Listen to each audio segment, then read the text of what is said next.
not do. My name is Abatunde, and I came from Zaria. I'm a military officer. The devil is a bastard. I say again, the devil is a bastard. I had a Muslim background, and when I was still growing up, the Lord arrested me, and I found myself in the kingdom. I continued this way until I joined the military. I got married. I have lived a very fervent life. 12 years after, I started having problem with my spiritual life. And before I knew it, everything crumbled. And I suffered this for good 10 years. The devil was able to hold himself captive, not me, for 10 good years. In the course of these 10 years, I almost lost my life. His plan was to claim my life in the process. While I was at the battlefield, I escaped death. I had gunshot wounds on my both legs. But God blessed me with this woman, a lovable woman, my partner, my helpmate, my mother, my sister, my friend. She has always been on her knees. And she said one thing. She said, babe, if God has not given up on you, then I will not give up on you. She continued praying. And as God will have it, in 2022, I had a spine surgery. I was admitted at 44 Reference Hospital. That was on the 1st of June, the surgery was conducted. Then, in the month of October, same year, my classmates, about 4 of them, they came to see me at the hospital. Then one of them came with his wife. The wife, when she was about going, she said, Oga, there is a link I'll give you. Just key into that link, and I'm sure Daddy will mention your case. I never understood what she was talking about. I collected it. She sent the link to me. For some time, I didn't open the link. Then in the month of November, I opened the link towards the middle of November. I opened it for like 2 times. I looked out. Then towards the end of November, the Spirit kept pounding me. Open that link. And I opened the link towards the end of November.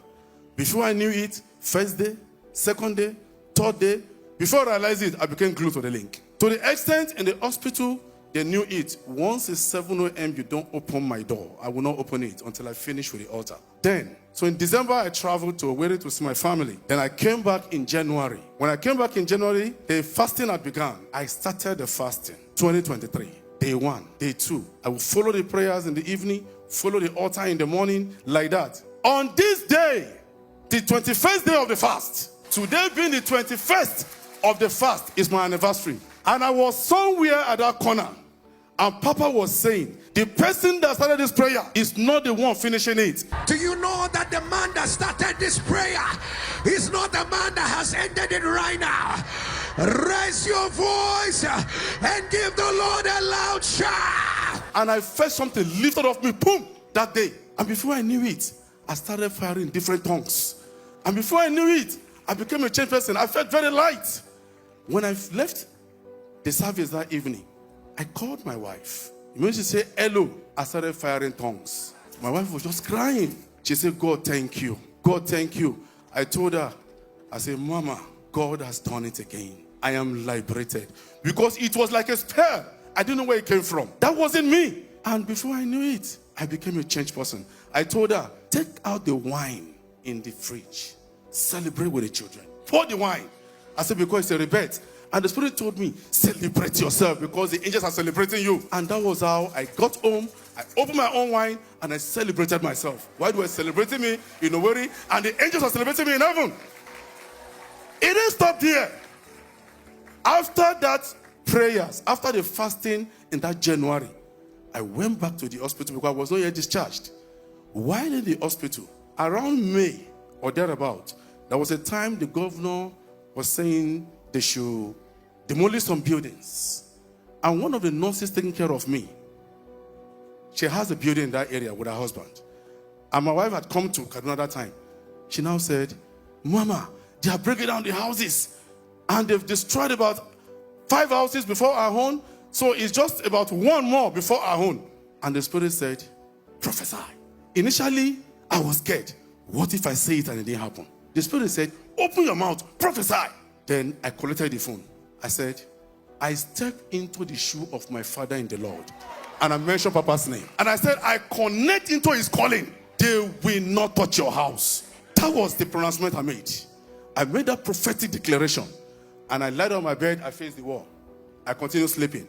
She called back again. They brought out the next house before our own. It's just our own remaining now. I told my wife, tell her the exemption has taken care of it, that she has been exempted. Before you know it later, she called back and said, Mama, they've jumped my house. That is her building, standing.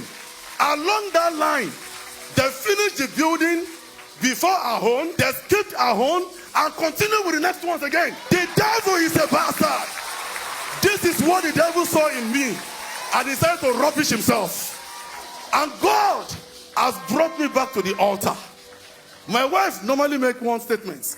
She said, have you seen where this mesuya, they put nama on the fire? Have you seen fly perching on it? I said, no. He said, you can't be on the altar and the devil will mess around with you. I offered myself as a living sacrifice on the altar of fire, and I remain God's own, never to go back again, because he has connected me and I remain in him forever. What God cannot do, thank you, Jesus.